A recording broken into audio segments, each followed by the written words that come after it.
All right guys, welcome back to the channel. We should have shirts coming real soon. I'm not too sure, we'll see. I already have a design laid out. It's kind of similar to this. You'll get the shirt with the old Moist Ram license plate on the front, just like so. Dirty Deeds is who's going to be printing the shirts up for me. It's got some stuff on the back and stuff. This is just a test run, so never mind the shirt. But today we're going to be working on how to detail your engine bay, and it's quick, simple, easy. For those of y'all that are familiar with the channel, have never seen this truck. This is Danica's Ford F-150. It's got the inline six. It's got 200 and something thousand miles on it, and we just recently got it running. A little bit of a backstory to the truck. So this truck's been passed down kind of through her family. Her father bought it a long time ago. That's kind of where the sentimental value of this truck comes from. Her cousin owned it for a while and a couple other family members, and it sat for like 2 years. And just recently we put all kinds of stuff into the truck. I'll probably get into that. But yes, the truck is up and running. So now we're going to start working on getting the truck cleaned up. And with that, I'm going to do a little series of videos, maybe some headlight restoration videos, how to polish aluminum or mag wheels, how to clean up the sidewalls on your tires. You can see how these are really kind of dingy. You know what, I'll probably catch that in this video. And most of all, the engine bay. So let's take a look at this thing. Oh, that's the parking brake release right here. There we go. Everything works really well on this thing. Headlights, taillights, all the wiring's good. After sitting for 2 years, you know, this truck has actually done pretty good. Rats hadn't gotten in here and eaten nothing up, nothing like that. So the hood's been replaced. You can tell because underneath the hood is white, kind of dingy white, but we're gonna get that cleaned up today as well. I don't know when the last time it's been cleaned up, but you can tell it is severely dirty. And I'm gonna go ahead and back up and give you an overall shot right now. And later on in the video, once this is all done, we can do a compare to it. So we're not really going to like polish anything. You know, it's not gonna be showroom shine. We are definitely gonna get all of this grime and everything off. And what I'm gonna be using is Super Clean. Now this is my go-to. You can buy this in a little squirt bottle, or you can buy one of these things like I did. You buy the big gallon. I think this is like 10 bucks. The squirt bottle is pretty close to the same price. For a gallon, you know, you get a lot more. This thing's like $10. You can buy this at like Home Depot, Lowe's, Ace Hardware, stuff like that. In some places where you apply it, it could eat away at plastics, or like some of these stickers right here. These might get tore up by it, but like these things, it may erase all the print on it. It just depends on, you know, what kind of shape the sticker is or the way it's printed. Some of this stuff on the battery may go away. To be able to spray something down and just wash it clean, Super Clean's the way to go. Super Clean's also really good for doing your tires. So like if you have tires like these and they got that real dingy, you can see that little off black look to it. You can see where I've hit it with a pressure washer a couple times when we were cleaning it up before. You spray that Super Clean on there and give it one good pass with a pressure washer. If you want, you can scrub it, but it's going to take all that stuff out of that sidewall. So if you don't have a pressure washer at home, that's fine. You can use a garden hose. It's not going to take some of the heavier grime off like what this one's got, but it will still clean it up. You also have the option of using a car wash. So if you're at the car wash, you can pop your hood open, hit it with Super Clean, and let it sit for about 10-15 minutes. Then you can come through and pressure wash it and get everything all cleaned up. So on newer vehicles, you don't have to really worry about the electronics. If your vehicle's fairly new, it doesn't matter what year, as long as it's fairly new, all the seals and gaskets that are on a lot of these connectors, like you can pull pretty much any connector you want off. Like this one here has got a broken clip, so it's really easy to pull. You can see down inside that connector, it's got an orange rubber gasket. On this one, you have to be a little bit more careful, being that it's older. But that's the primary issue with pressure washing an engine bay like this.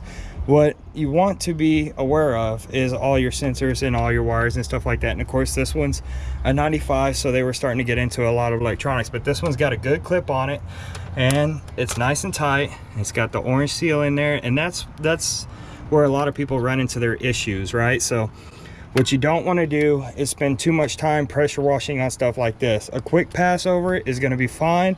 Don't let it sit there. So, you know, be aware. Power steering bottle.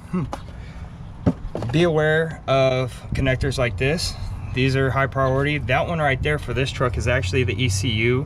When you're pressure washing, what you want to do beforehand is identify plugs and electronics and stuff like that before you start pressure washing, because you don't want to spend a whole lot of time with high pressure on top of this. What you're going to end up doing is packing this plug like this one here. You're going to end up filling this plug full of water, And then next thing you know, when you go to start the vehicle, you can see it's got a rubber gasket grommet down in there. When you go to start the vehicle, you're going to energize those electronics, and with that water, it's going to cause it to short out. So my best advice to you is keep a nice 2-foot distance away from whatever you're spraying. Keep a nice, you know, even pattern, maybe a nice tight tip on your pressure washer if you have one like mine. And don't spend too much time on the electronics. Tip number 2 is let it sit with the hood open once you're done. Pick a day, a nice sunny day. Today's pretty decent. It's a little cloudy, but it's probably 75-80 degrees. Pick a day, and earlier in the day, go ahead and pressure wash your engine bay and let the vehicle sit. Let it sit all throughout the rest of the day.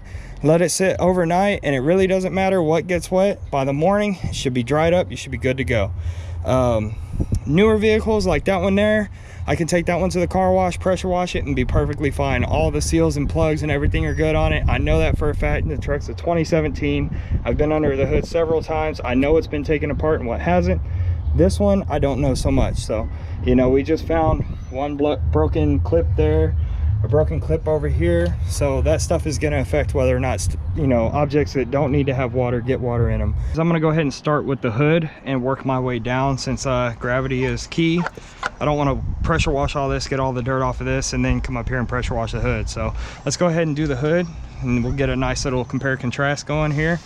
So you're just going to kind of put that stuff on nice and, you know, I don't know, nice and heavy. I will say super clean is not good for your skin. So if you're using the squirt bottle or if you're using a scrub brush, you don't really have to scrub this stuff. That's what I like about it. If you get this stuff on your hands and, you know, a couple days time, your hands may start peeling. So you got to be real careful with that. You don't really want to play with this stuff too much. Like I said, it's got a light acid in it, which is what helps it take all this grease and dirt off really well. But like I said, you just want to give it a nice little coat. And with a squirt bottle, it's a lot less heavy when you spray it. This is another thing I like about this. And then what you want to do is let it sit, and you can see it right now. That stuff went on purple, and it's already taking dirt and grime and oil and everything else with it.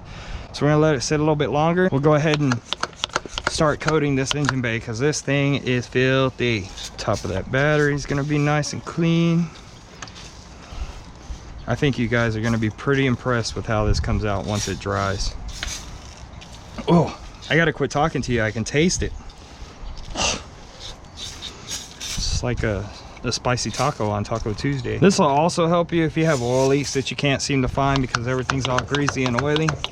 Do this right before you look for the oil leak next time, and this will take all the oil and stuff off. You get done doing an oil change, or you got a leaky ball joint that you replaced. This stuff is really good for that. All right. So while we're waiting for that stuff to soak in, the Ford F-150. So what was going on with it was when we first got it over here, it didn't want to start. And by didn't want to start, I don't mean it had a dead battery. It had a brand new battery in it. The battery's still fairly new. It did sit for a year here before we decided to bring it onto the channel, start doing work to it. What ended up happening was the truck wouldn't actually catch fire and run. It would crank over fine. Everything seemed to work fine in that department. First, it was a fuel related issue. We ended up replacing the fuel pump.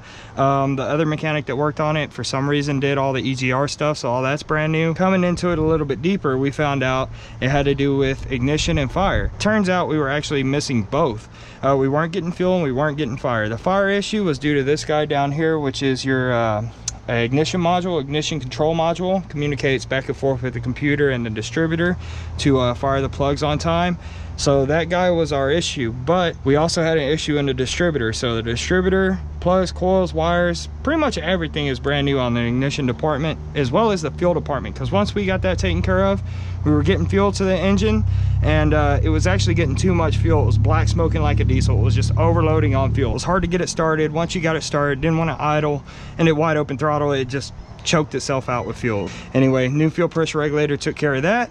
Once we got all that taken care of, we had to put an ECU in it because the ECU for some reason was acting real wonky. Once we got done with the ECU, we were down to injector number 6. So what ended up happening was across the board, all 5 plugs were coming out really nice, really clean after we got everything taken care of and running, right? Plug number 6 was real dingy and ugly looking. You can see this stuff is just coming off from me rinsing it with this. being that we had taken care of all the ignition issues, I didn't see it being a firing problem. I saw it being a fuel problem. So yeah, we ended up buying an injector. Ended up being injector number 6. Once we replaced that injector, his truck cranks and runs fine. In fact, now that I got it coated with all this stuff, I don't know if the keys are in it, but they should be, or they might be. I haven't fine-tuned the timing. The timing's just kind of set by ear. I did put a timing light on it, but the timing marks were real greasy, hard to see, so this will help take care of that. Maybe after that I can get the timing a little bit more on point. But keep in mind, been sitting for 2 years. It's only been running for about a week. I just sprayed it down with all kinds of wet stuff. Here we go. Not bad, right? 224,000 on the old odometer there. And this thing just purrs like a kitten. It's got the cold start, high idle, just like you want. Once it gets up to temperature, it comes down.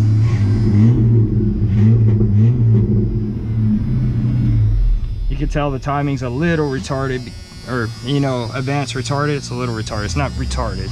Timing's actually pretty smart. You can tell the timing's a little bit off by the pop it's got in the exhaust when you rev it. Now let's go ahead and pressure wash this guy, see how it comes out.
Alright, so after the first pass, you can already see it's looking a little bit better. Valve cover is super clean for sure, and a lot of the stuff you're not going to notice the difference until it dries and the color sets back in it. But I'm telling you right now, this thing is 100 times cleaner than what it was before. Underneath the hood, super white. Some of the paint did come off, and this is an aftermarket hood, it looks like, but to be expected. Now, just like I said, took some of the print off of that sticker, actually all the print off of that sticker. It did in fact take this is actually due to the pressure washer, but the super clean helped release that sticker, so it took that off. But these engine stickers actually come out pretty dang good. They're cleaning up really nice, so yeah, that's great. Couple of spots I want to show you is right down in there, that water pump. You can see all the buildup in oil and stuff. We're gonna catch that before this video is over. I'll show that to you. Same method. All I'm gonna do is spray that stuff on there, let it soak, and you can see down in here, I don't know how dark it looks on camera, but this whole side of the engine. Now this is a spot I don't want to give too much attention to because the distributor is $200. We just put a new distributor in it, so I don't want to ruin the distributor with water. You can spray them, it does have seals and stuff, but I just don't want to take that chance, spend too much time on it. But you can see where the super clean got back in there and cleaned that up some.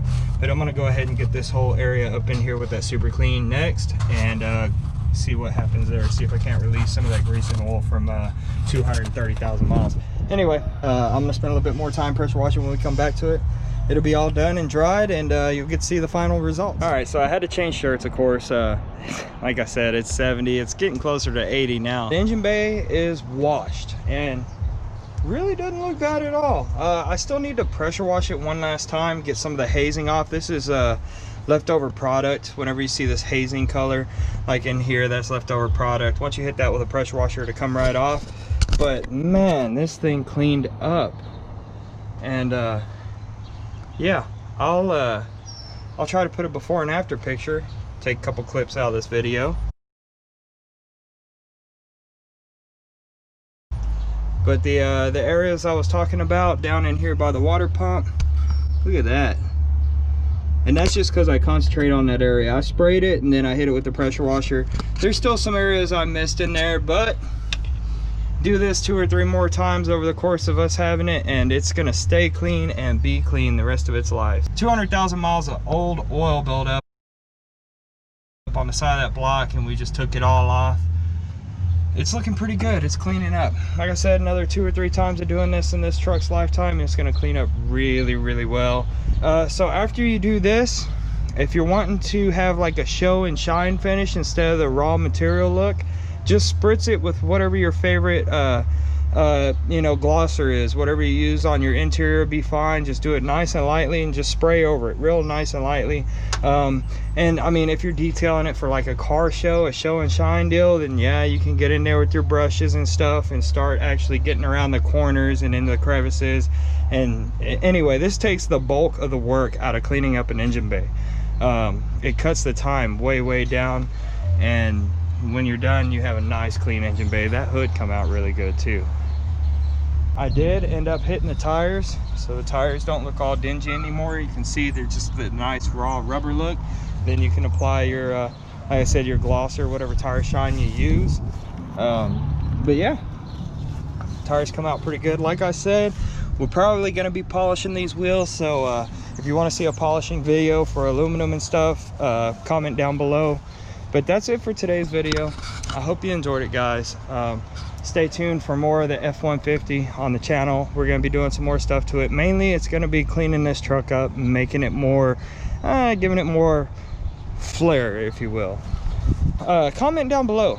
You know, should we leave it the same color it already is? Should we make it a different color? My neighbors. Should we leave it the same color it already is? Should we make it a different color? Should we wrap it? You know, what do you think we should do with this truck? That's it, guys. I appreciate y'all watching. Make sure to hit the like button. Rep 361 Texas. We're out.